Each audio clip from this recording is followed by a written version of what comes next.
अस्सलामु अलैकुम नाज़रीन, JN न्यूज़ HD के साथ मैं हूं नाइला भट्टी। नजर डालते हैं आज की अहम खबरों पर।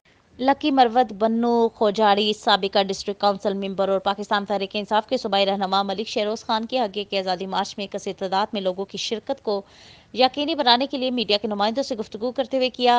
मलिक शेरोज़ खान ने इस मौका पर अपने खिताब में कहा कि ज़िला बन्नू से आज़ादी मार्च में शिरकत के लिए अवामी राबिते तेज़ किए हैं। उन्होंने बन्नू के तमाम कौमों की मुशरान से अपील की है कि आज़ादी मार्च में ज़्यादा से ज़्यादा लोगों को शिरकत को आमादा करें, क्योंकि ये आज़ादी मार्च मुल्क की बका और सालमियत लोगों को हकीकी आज़ादी दिलाने के लिए हो रहा है। उन्होंने कहा कि मौजूदा वफाकी हुकूमत को मुल्क में आम इंतखाबात मुनक्किद करना होंगे, अवाम को अपने फैसले का इख्तियार दिया जाए। मुखालिफिन अपनी शिकस्त के डर से इलेक्शन से डर रहे हैं, इसलिए इलेक्शन के लिए तैयार नहीं। उन्होंने कहा कि हालिया ज़िमनी इंतखाबात में अवाम ने जिस तरह 12 सियासी जमातों को मुस्तरद किया है, इससे वाज़ेह हो गया है कि लोगों का एतमाद चेयरमैन तहरीक इंसाफ इमरान खान पर बढ़ गया है।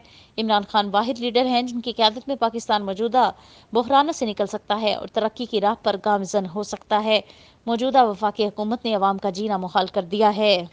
महंगाई, लोड शेडिंग और दूसरे मसाइल ने लोगों की जिंदगी अजाब बना दी। उन्होंने कहा कि आज़ादी मार्च कामयाब होगा। बहुत जल्द मुल्क में जनरल इलेक्शन का इनेकाद होगा और PTI भारी अक्सरियत से वफाक समेत तमाम सूबों में कामयाबी हासिल करेगी और हुकूमत बनाएगी।